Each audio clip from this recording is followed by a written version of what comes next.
सभी को मेरा प्रणाम है।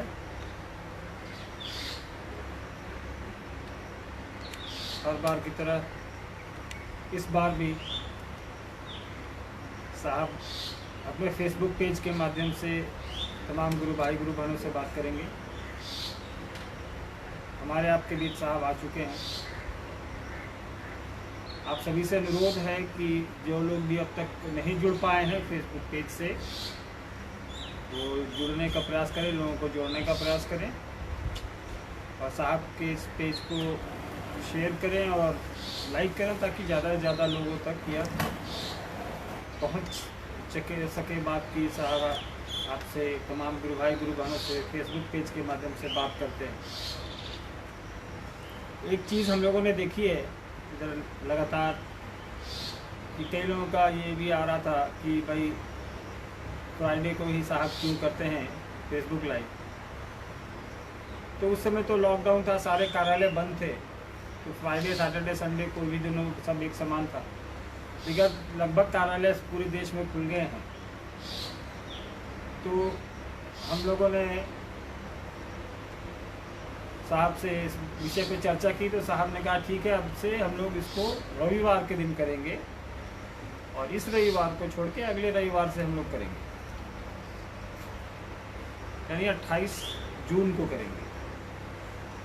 समय ले रहा है, समय यही रहेगा 1:30 बजे। लेकिन एक चीज़ और आप लोगों से कहना चाहूँगा कि मैं देख रहा हूँ शुरुआत के दिनों से अभी तक धीरे धीरे फेसबुक लाइव से जुड़ने वालों की जा रही है। ये लोगों को समझना पड़ेगा कि आपसे साहब को मिलवाने के लिए पूरी एक व्यवस्था लगी रहती है, जो अपना सारा काम छोड़ के इस समय पर तैयारी करती है, आप लोग की जिज्ञासाएं जुटाती है, उसको कलेक्शन करती है, उसे साहब तक पहुंचाने का प्रयास करती है। फिर भी अगर लोग साहब तक नहीं पहुंच रहे हैं इस पेज के माध्यम से, तो ये साहब के लिए तो बहुत ये नहीं है, उनको समस्या नहीं है इस बात की। लेकिन हमारे जैसे लोग जो इस काम के लिए मेहनत कर रहे हैं, हमारे टेक्निकल टीम है या हम हैं या और भी जो लोग कर्मचारी यहाँ को लाइव करने में जुटे रहते हैं, तो उनका उत्साह थोड़ा बढ़ता है अगर लोग ज़्यादा से ज़्यादा इस पेज से जुड़ते हैं।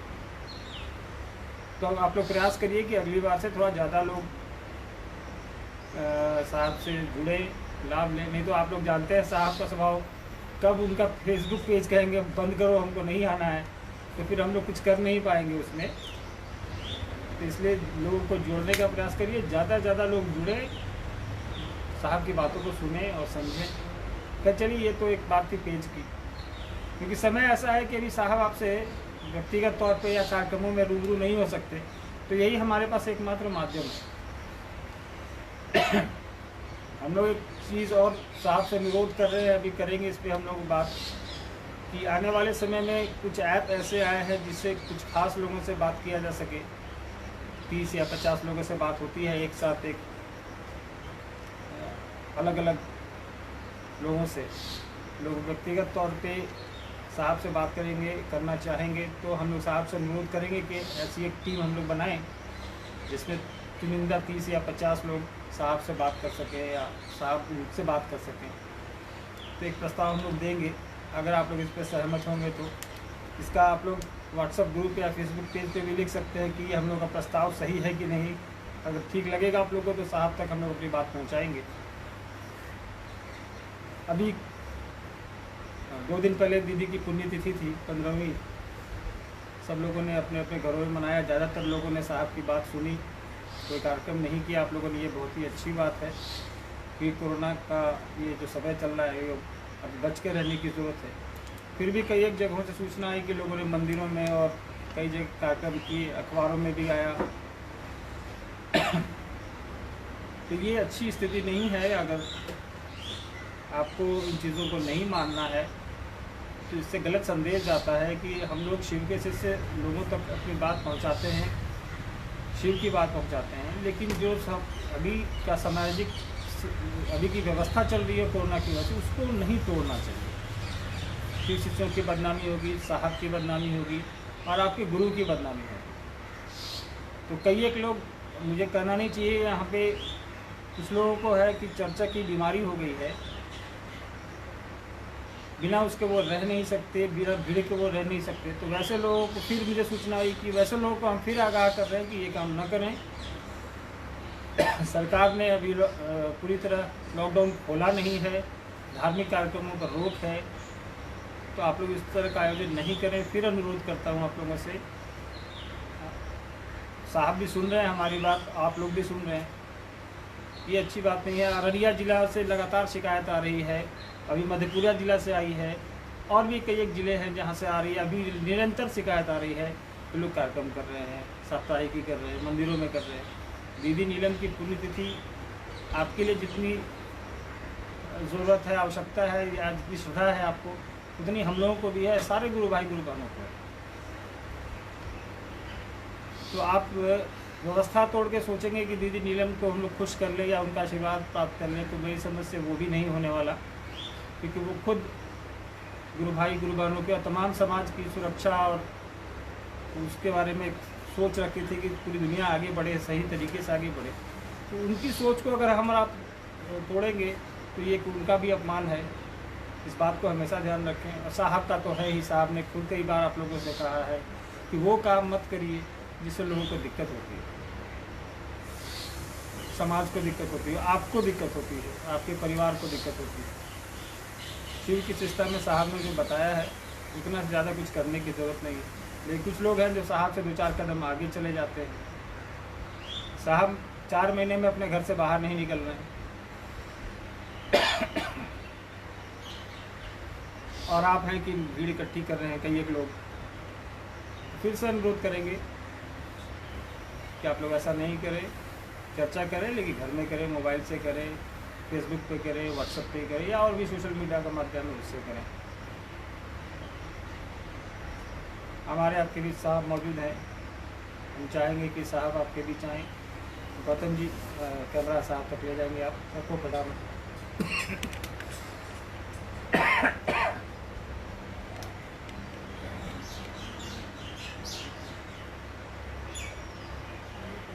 आप सबों को मेरा प्रणाम।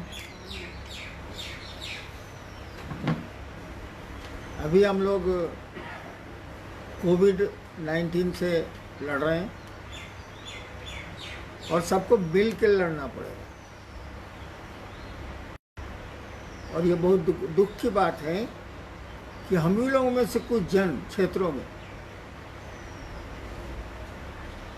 जो सरकारी निर्देश है या हम लोगों ने जो कहा है उसकी पूरी तरह धज्जियां उड़ा रहे हैं।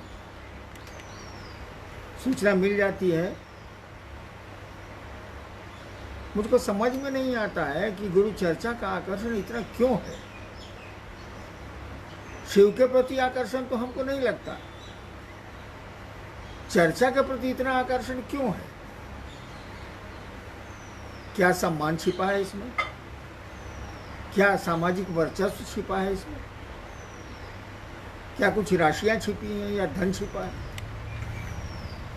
मेरी कुछ समझ में नहीं आता है कि चर्चा का ये प्रबल आकर्षण, यहाँ तक कि चर्चा के सामने महादेव की कोई कीमत नहीं रह गई, कोई कीमत नहीं रह गई। चर्चा महत्वपूर्ण हो गई है और शिव बिल्कुल गौण पड़ गए, शिव भाव बिल्कुल कम हो गया है, शिव स्वभाव बिल्कुल कम हो गया है। आपको सतर्क होना चाहिए। शिवसी से बने थे एक दिन, आज आप शिवसी से दिख नहीं रहे हैं। जो लोग ऐसा कर रहे हैं, बहुत लोग हैं जो ठीक है, लेकिन कुछ क्षेत्रों में बहुत खराब स्थिति है। मैं इससे ज़्यादा आपको क्या कहूँ, अनुरोध पर अनुरोध किए जा रहा हूँ। पिछली बार तो मैंने बहुत कड़े शब्दों में कहा था, इसको बंद करिए भाई साहब। सरकार आपके हित में ऐसा निर्णय ले रही है, समाज के हित में निर्णय ले रही है, देश के हित में निर्णय ले रही है। एक आप हैं जो सुनते ही नहीं किसी की। चलिए देखता हूँ आप लोगों ने क्या जिज्ञासाएं भेजी हैं, कोशिश करता हूँ। भाई संगम जी हैं भागलपुर से। 1980 के दशक से आप हम लोगों को शिवशिष्य बनाने के लिए हमेशा चिंताग्रस्त रहते हैं, फिर भी हम लोग यथार्थ में शिव के शिष्य नहीं हो पा रहे हैं। साहब से प्रार्थना है कि क्या कोई दोष है हम लोगों में, अगर है तो इस दोष को दूर करने की दया करें ताकि हम यथार्थ में शिव के शिष्य बन सकें। लोगों तक आवाज गई है सवाल की? देखिए, हमने 80 के दशक से शुरू किया था और 90 के बाद तो कमरे से बाहर ये बात चली आई। जब मैं पटने में था, मेरी कोशिश रही है कि लोगों को शिव से जोड़ूं ताकि उनका मन विशाल बने, बड़ा बने, संकीर्णताओं से दूर हो। बहुत कुछ हुआ भी है। शिव शिष्यता में संकीर्णताएं बहुत कम नज़र आती हैं, नहीं के बराबर नज़र आती हैं। कुछ लोगों में है कि हम इस जिला के रहने वाले हैं, इस जिला में दूसरा कोई नहीं आएगा। बहुत कम लोगों में है, ये बहुत छोटे लोग हैं, क्षुद्र विचार के लोग। लेकिन बहुत हद तक ये बात हटी है, दूर हो गई। जहाँ तक शिव शिष्यता का सवाल है और अपने दोषों का सवाल है, अपने भीतर जो अवरोध हैं, रुकावटें हैं, उनका सवाल है, इसका एक ही उपाय मुझको लगता है कि आप अपने गुरु शिव के चरणों में इन दोषों को, इन सुविधाओं को, सबको समर्पित करते रहिए, उनको वापस करते रहिए, देते रहिए। आदमी है तो कोई दोष तो रहेगा ही, जीव भाव तो रहेगा ही रहेगा। जीव भाव दोष तो है नहीं। शिव भाव में चलने में थोड़ा दोष रोकता है, लेकिन अगर शिव को अर्पण कर दिया जाए, शिव को दे दी जाए ये चीज़ें, तो फिर धीरे धीरे समाप्त हो जाती है। नेक्स्ट। भाई सोनू है विक्रमगंज रोहतास से। मैंने सुना है कुछ लोगों से कि महादेव कहते हैं कि तुम मुझे मन में स्मरण करो तो मैं सुनता हूँ, मन से यदि बुलाते हो तो मैं आता हूँ, तुम यदि मन को शिवमय बनाते हो तो वही मेरे लिए शांति से परिपूर्ण कैलाश है, काशी है। लेकिन मुझे समझ नहीं आता कि हम अपने मन को शिवमय बनाने के लिए क्या करें। शिवमय मन को बनाने के लिए पहले बढ़िया गुरु को खोजिए, सही गुरु के पास जाइए। अब शिव से बड़ा तो गुरु नहीं ढूंढ के लाया जा सकता भैया, उससे जुड़ने का प्रयास करिए। खेला मन ही का है, बिल्कुल सही है। इस मन को, वो जो 3 सूत्र आपके दिए गए हैं, इसको करिए, दया की याचना करिए, उनको प्रणाम करने की कोशिश करिए। हमने कहा कि थोड़ा नमः शिवाय करिए, इन चीज़ों को करिए और जुड़ेगा तो मन। वैसे मन से शिव को नहीं जाना जा सकता है, लेकिन मन एक दिन जुड़ते जुड़ते बेमन हो जाएगा, माइंडलेसनेस में चला जाएगा, तब शिव का आभास हो सकता है। तो दुष्कर है, थोड़ा कठिन है, तब भी मन शिव जैसा तो हो जाएगा। इसलिए जो भी दिक्कतें आपको होती हैं, शिव को अर्पित कीजिए। कोशिश करिए कि वो दिक्कतें आपको, आपके मन में नहीं पैदा हों, और आगे बढ़िए, अपना भी काम करिए और शिव की ओर बढ़िए भी। दोनों काम साथ चलने चाहिए। सामाजिक व्यवस्था और आध्यात्म दोनों का सामंजस्य रखिए और बढ़िए। जी जी। भाई प्रमोद जी हैं पटना से कि पहला सूत्र जो आपने दिया है, शिव से होने के लिए दया की याचना कि हे शिव, आप मेरे गुरु हैं, मैं आपका शिष्य हूँ, मुझ शिष्य पर दया कर दीजिए। तो जब मन समझेगा कि उसके गुरु शिव हैं, तब मन दया की स्थिति में होगा। तो दया की स्थिति में मन में क्या रहेगा शिव शिष्य होने के लिए? देखिए, पहला सूत्र याद करिए, हे शिव, आप मेरे गुरु हैं। शुरुआत की पंक्ति यही है। यानी आप अपने माइंड को, एक नया आदमी है, वो अपने माइंड को सजेस्ट कर रहा है, अपने मन में ये विचार डाल रहा है कि हे शिव, आप मेरे गुरु हैं। यानी कि वहाँ खड़ा है वो आदमी, मैं, मेरे गुरु हैं। और तुरंत कहता है वो कि मैं आपका शिष्य हूँ। यानी अब झुक रहा है वो, अभी मेरा है, मैंने पकड़े हुए है वो। तो माइंड को सजेस्ट कर रहा है कि मेरे गुरु शिव हैं, मेरे गुरु शिव हैं, मेरे गुरु शिव हैं। तब सजेशन चेंज कर रहा है उसका कि मैं आपका शिष्य हूँ। अब यहाँ विनीत हुआ वो, झुका वो, और तब कई तरह से चल जाएगा। अगर मन में ये इस बात की आवृत्ति ली जाए, दोहराया जाए, हे शिव आप मेरे गुरु हैं, मन ही मन, बोलने की जरूरत तो है नहीं। मन अगर समझता है कि हे शिव आप मेरे गुरु हैं, मैं आपका शिष्य हूँ, तो बाद में मेरे गुरु हैं यह कम होने लगेगा और मैं आपका शिष्य हूँ ये बढ़ने लगेगा भाव। काम तो इतने ही से चल जाएगा। लेकिन आदमी समझता नहीं है, सोचता है कि इसके बाद कुछ बोलना चाहिए, कुछ मांगना चाहिए महादेव से। इसीलिए हम लोगों ने कहा कि आप दया मांगो। दया वेग है, दया नहीं है तो ऐसा मिलेगा। ये तो कृपा का है कि करो भी और पाओ भी। दया में ऐसा कुछ नहीं है, मर्सी में कुछ नहीं है। वहाँ सभी नियम कानून अलग हो जाते हैं और दया काम करती है। जहाँ तक दया मांगने का भाव में क्या छिपा रहेगा, कुछ नहीं छिपा रहेगा। मन झुक जाएगा, मन पिघल जाएगा शिव की याद में और कुछ नहीं रहेगा।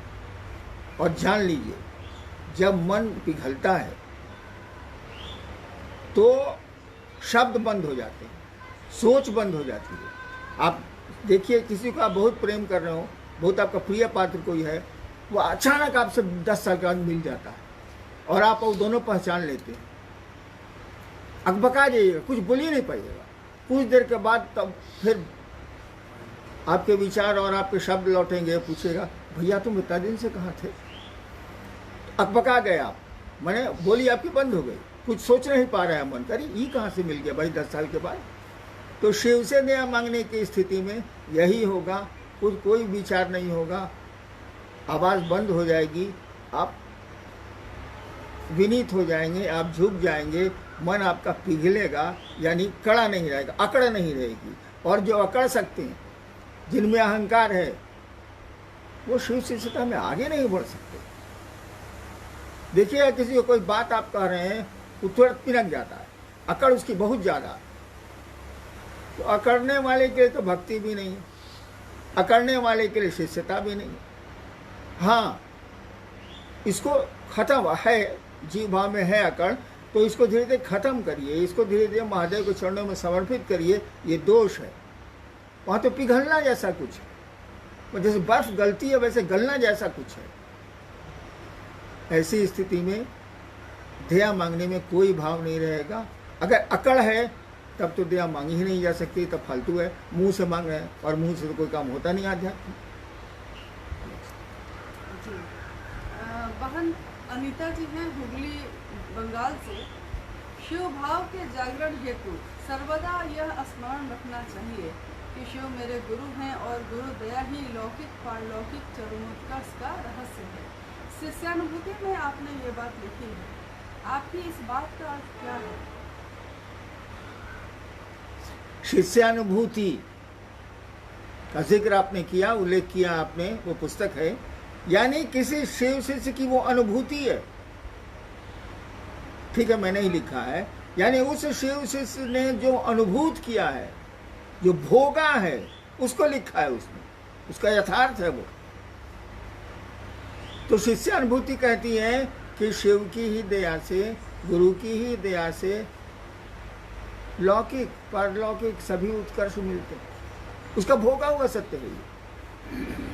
और इसको महसूस करने के लिए आपको शिव शिष्यता में बढ़ना होगा, आगे चलना होगा। धीरे धीरे आप भी महसूस करेंगे, ये जगत हो या पारलौकिक दुनिया हो, दोनों में उसी की दया काम करती है। वैसे भी ये जीवन तो आध्यात्म, किसी की सोच से हम बने हैं। कब हम पैदा होते हैं, कब हम मरते हैं, हमारे आपके नियंत्रण में नहीं है। यानी किसी की सोच है, कोई है जो हमको आपको नियंत्रित कर रहा है। ऐसी स्थिति में आप शिव से जैसे जैसे जुड़ेंगे, तब आपको महसूस होगा कि लौकिक पारलौकिक सारी चीज़ें वहाँ से जुड़ी हुई हैं और उसी की दया उन चीज़ों को फिर से परिमार्जित करती है, ठीक करती है। एक संगीता जी हैं गुरुबहन काठमांडू से कि साहब, हम लोगों ने सुना है कि सिंहेश्वर स्थान में आप महादेव को प्रसाद खिलाए, तो वहाँ सिंहेश्वर स्थान में जो महादेव हैं और आपके जो महादेव हैं, क्या उनमें कोई अंतर है? क्योंकि हमेशा आप कहते हैं कि मेरे महादेव। कोई महादेव एक ही सकता है। मेरा महादेव कहने का अर्थ हुआ वह मेरा है। आप कहिएगा वो मेरा भी है, बिल्कुल आपका भी है, लेकिन क्या ये भाव है कि वो मेरा है, वो शिव मेरा है, वो गुरु मेरा है? ये भाव है? ये भाव अगर है तो आप कहिएगा ही कहिएगा कि शिव मेरा। सिंहेश्वर मंदिर का महादेव और मेरा महादेव दोनों एक ही है। मैंने वहाँ मिठाई खिला दी, वो मैं चमत्कार करता नहीं, वो फंस गया था तो मैं क्या करता। मिठाई खिला दी, ऐसा नहीं कि वो महादेव दूसरा है और मेरा महादेव दूसरा है। मेरा महादेव जैसा मेरा शब्द आएगा, मेरी चप्पल, ये शब्द जहां आया हमको पता है कि मेरी चप्पल किस स्थिति में, किस रंग की है। लेकिन दूसरे की चप्पल किस स्थिति में, किस रंग की है, ये कहना बड़ा मुश्किल है। लेकिन मेरी चप्पल, मेरा कपड़ा, मेरा पैसा, मेरा घर, मेरी गाड़ी, जहां मेरा लगा, आपकी संवेदनाएं बढ़ जाती हैं। आप उसके बारे में बिना किसी के बताए सब कुछ जानने लगते हैं। माँ बच्चे के बारे में जानती है कि बच्चा भूखा है, बच्चा कुछ नहीं बोलता। आपके पॉकेट में रखे पैसे कुछ नहीं बोलते, वो निर्जीव हैं, लेकिन आपको पता है कि आपके बैंक में कितने पैसे हैं, आपके पॉकेट में कितने पैसे हैं। जैसे मेरा शब्द आया, मेरा का भाव आया, वैसे शिव से आपकी नजदीकी बढ़ती है। वह शिव सुनता है, सुनता वो सबकी है, लेकिन आप हो सकता है आपका भाव बहुत अपनेपन का हो, मेरा हो, तो वो आपको प्रत्युत्तर भी देता है, आपको वापसी भी अपने जिज्ञासा की मिल जाती है। मेरा बहुत इंपॉर्टेंट, इसीलिए पहले सूत्र में कहा गया है, हे शिव आप मेरे गुरु हैं। लिखा जा सकता था ये जगत गुरु हैं, आदि गुरु हैं, गुराधिपति हैं, नहीं लिखा गया। सूत्र है वो, उसके सहारे चढ़ा जाता है, सीढ़ी है वो, सोपान है वो। यानी मेरा बेटा, वैसे मेरा शिव, मेरा गुरु। महादेव कहीं कोई दो नहीं है, हो ही नहीं सकता। वो दृश्य हो, अदृश्य हो, शिवलिंग में हो, मूर्तियों में हो, भजनों में हो, गीतों में हो, सब महादेव एक ही है। अंतर यह है कि आपका उस महादेव से जुड़ाव कितना है, सानिध्य कैसा है। जो सबकी सत्ता होती है बाबू, बहुत कम आदमी की वो अपनी होती है। तो शिव तो सबका है। हमारे बाबूजी भी पूछते थे, हमारे दादा भी पूछते थे, हमारे चचा भी पूछते थे, गांव वाले भी पूछते हैं, शहर वाले भी पूछते हैं, देश वाले भी पूछते हैं, सबका। लेकिन सबका कह देने से आपके मन में वो संवेदना नहीं जगेगी जब तक मेरा नहीं आएगा, अपनत्व का भाव नहीं आएगा। इसलिए पहले सूत्र में स्टार्ट में ही है, शुरू में ही है, प्रारंभ में ही है, हे शिव आप मेरे गुरु हैं, मैं मेरे गुरु हैं। जी भाई अखिलेश हैं मानेसर गुरुग्राम से। साहब आप कहते हैं कि श्वास पर नमन करते हो तो माला पर नमन मत करो, माला पर नमन करते हो तो श्वास पर मत करो। तो नमन की प्रक्रिया माला पर और श्वास पर दोनों में क्या अंतर है करने में? मैंने कहा कि दोनों साथ साथ नहीं करें आप। हमको स्टेशन जाना है, मान लीजिए एक पाँव मैंने रखा है कार पर और एक पाँव रखा है रिक्शे पर, क्या होगा मेरी स्थिति? एक साथ तो नहीं सवारी की जा सकती है ना। आप माला पर एक माला जप लें, जब भी कोई अर्थ नहीं रखता है, भाव प्रणाम करें 108 बार महादेव को, अपने गुरु को, और तब सांस पर करें। दोनों को मिलाइए मत, क्योंकि सांस वाले माला की गिनती नहीं होती है। रुद्राक्ष की माला गिनती की हुई है, लेकिन उसमें गिनती मानी जाती है, सांस के माला की गिनती नहीं मानी जाती है। सांस पर बहुत सारी चीज़ें हैं मंत्रों में जो नहीं होती हैं। माला पे ध्यान मस्त है। सांस पर जैसे नमः शिवाय आप चढ़ाएंगे, ध्यान ऑटोमेटिक होगा, स्वमेव होगा, स्वचालित रूप से होता है। दोनों को साथ साथ मत कीजिए। खूब मजे में आप सुबह में एक माला कर सकते हैं, उसके बाद आप सांस पर करिए। सांस पर तो 24 घंटा कर सकते हैं, लेकिन दोनों को साथ साथ मत कीजिए। एक साथ रिक्शा पर और टमटम पर मत चढ़िए। टमटम पर चढ़ना है चढ़िए, उसके बाद रिक्शा पर चढ़ना है चढ़िए, उसके बाद गाड़ी पर चढ़ना है चढ़िए। एक टांग इस पर, एक टांग उस पर मत करिए। दोनों के सिस्टम अलग अलग है। मन से फ्री है, मन से आपको न्यूयॉर्क जाना है, चलिए पहुंच गए हम लोग। लेकिन जब विमान से यात्रा करेंगे आप, जब किसी दूसरी सवारी से यात्रा करेंगे आप, तो वहाँ नियम कानून लगते हैं। वहाँ तरीके लगते हैं, बिना तरीकों के उन सवारियों का उपयोग नहीं होता। जी। अक्सर सुनने में आता है, भाई अमर जी हैं मुजफ्फरपुर से, बिहार से, अक्सर सुनने को आता है कि भाग्य में था इसलिए मिला, कर्मफल में था इसलिए भोगना पड़ा। तो भाग्य और कर्मफल क्या दो चीजें हैं? ना, तो प्रारब्ध कर्म है या क्रियमाण कर्म, अभी जो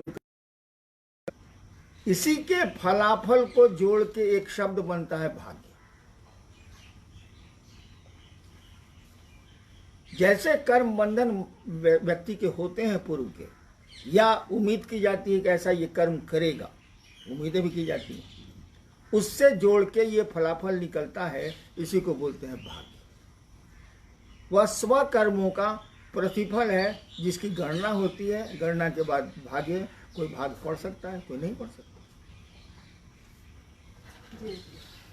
बहन निशा जी हैं, लगता है इधर लोग शिष्यानुभूति अच्छे से पढ़ने लगे हैं। भाई निशा जी बिहटा पटना से हैं। गुरु अपने शिष्य के व्यक्तित्व के सर्वोत्तम पक्ष को उजागर करते हैं और परम चेतना से उसका ऐक्य सुनिश्चित करते हैं। आपने लिखा है शिष्यानुभूति में, इसमें सर्वोत्तम पक्ष क्या है? सीधा तो उत्तर है इसका भैया। आप हत्यारा बनना चाहते हैं कि भगवान बुद्ध बनना चाहते हैं? नहीं। आप डकैत बनना चाहते हैं, असामाजिक बनना चाहते हैं कि जैसे पूरा देश आपकी पूजा करे, वो चाहते हैं। आप दूसरे आपको अपशब्द कहें, आपका तिरस्कार करें, ये चाहते हैं कि दूसरे आपको देख के प्रणाम करें, ये चाहते हैं। तो सर्वोत्तम पक्ष क्या है? हम आप हैं क्या? मैंने कहा ना कि शरीर मेरा नहीं, मन मेरा नहीं, मैं हूं कौन? तो सर्वोत्तम पक्ष यही है कि आप जान पाइए कि आप कौन हैं। तब पता चलेगा आप भी शिव हैं, वो भी शिव है, कहीं कोई अंतर नहीं। जगत भी वही है, उसी का विग्रह है, उसी का फैलाव है। जी। भाई ओम प्रकाश हैं काठमांडू से। हम करीब 16 साल से प्रयास कर रहे हैं कि एक भी शिव शिष्य बना पाए, अभी तक बना नहीं पाए, जबकि गुरु का आदेश आपके अनुसार हम लोग को प्राप्त हुआ कि शिव का शिष्य बनाना है। साहब लगातार इस पे बोल रहे हैं कि शिव का शिष्य बनाना है, आप दूसरों को शिव का शिष्य बनाएं। तो मुझे लगता है कि मैंने इतने समय तक सिर्फ अभी तक बताने का काम ही हो पाया, शिव का शिष्य कोई नहीं हो पाया। सही बोल रहे हैं।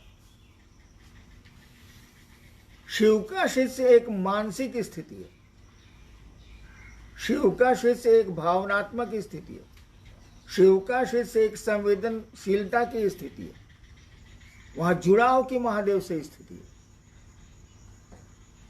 हम लोग उस दिशा में कोशिश करें। कोशिश करने के लिए पहले आपको बताना ही होगा, और किसको किसको बताएंगे आप?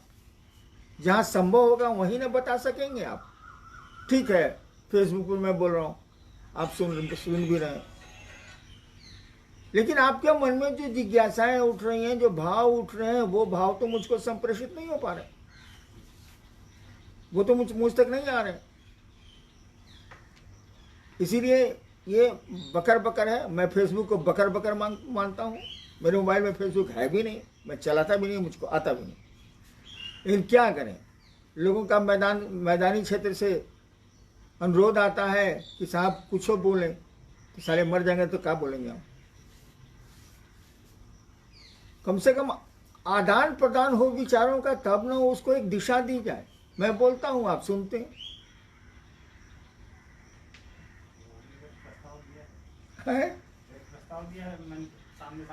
हाँ, सामने सामने बात होता तो ठीक है। ऐसा ऐप कोई मिले, ऐसा यंत्र कोई रहे कि आपका चेहरा मैं भी देखूं, आप बोलिए मैं सुनूं, मैं बोलता हूं आप सुनिए, आप जवाब दीजिए। तो और गुरु का काम क्या है? गुरु परमात्मा से ऐक्य सुनिश्चित करते हैं, यही ना है जी। मैंने एक होना, ऐक्य मैंने एक होना। शिष्य को गुरु परमात्मा से जोड़ते ही हैं, एक करते हैं। कोई गुरु होगा यही करेगा, शिव गुरु होंगे वो भी वही करेंगे। जी। भाई गजेंद्र जी हैं मधुबनी बिहार से। जब आर्थिक समस्याएं सामने आ जाती हैं तब व्यक्ति चाहकर भी आध्यात्मिक नहीं रह पाता। अभी जिस महामारी के समय से हम लोग गुजर रहे हैं, अधिकांश लोग इस स्थिति से अभी गुजर रहे हैं। तो इस अर्थाभाव और अध्यात्म के बीच सामंजस्य कैसे स्थापित करें?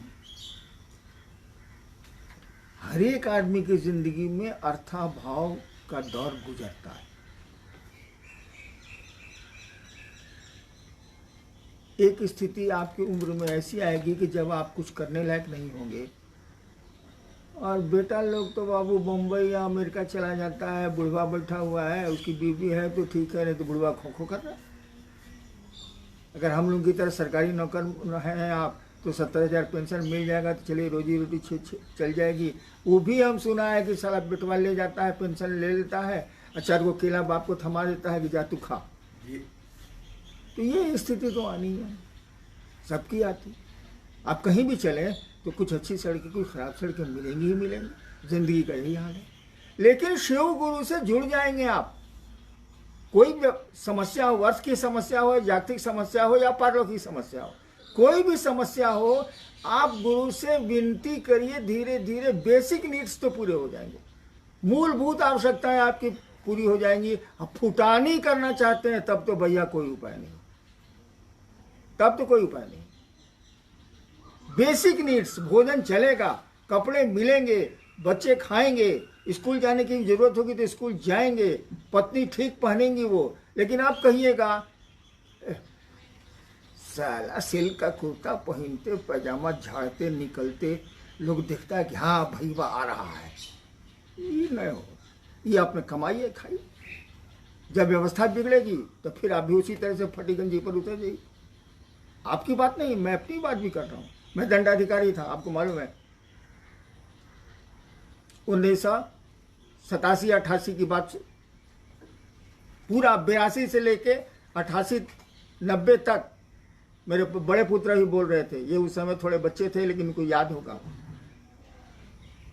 20-22 तारीख होते होते मेरी पत्नी कहती थी कि घर में घी नहीं है, पैसा भी नहीं है, आरती कैसे करें। मैं कहता था अगरबत्ती से आरती करो, और महीने के अंतिम 10-15 दिनों तक अगरबत्ती से ही आरती मेरे घरों में मेरी पत्नी करती थी। राज आज बड़े जमींदार की बेटी थी, एक मजिस्ट्रेट की बीवी थी, और अगरबत्ती से आरती होती थी, वो करती थी। महादेव भगवती की आरती वो करती थी, उन्हीं का सिलसिला आज तक चल रहा है। घरों में, मेरे घरों में आरती होती है। तो मैं डिप्टी कलेक्टर था, मैं दंडाधिकारी था, और 20 तारीख के बाद महादेव और भगवती की आरती करने के लिए अगरबत्ती 2 अगरबत्ती से आरती होती थी। घी नहीं था, पैसे नहीं थे, तो अर्थभाव सबको होता। लेकिन शिव इसमें भी मदद करते हैं। वो किस चीज में मदद नहीं करते हैं, जुड़ के तो देखिए। बेसिक नीड्स की कमी नहीं होगी, मूलभूत आवश्यकताओं की कमी नहीं होगी। मैं गारंटी देता हूं, शिव का शिष्य हरिनारायण। फोटानी की गारंटी मैं नहीं दे सकता। अब अगले बार शुक्रवार को मैं नहीं आने वाला। बहुत लोग कहते हैं कि साहब शुक्रदेव का आते हैं, शुक्रदेव का आते हैं। अरे सारा सब छुट्टी था तो शुक्र को आते। आऊंगा, वो भी हो सकता है 15 दिन के बाद, यानी अगले संडे 28 जून को आऊंगा। उसके बाद देखिए 7 दिन पर आता हूं कि 15 दिन के बाद आता हूं कि आता ही नहीं हूं। आप सबों को प्रणाम।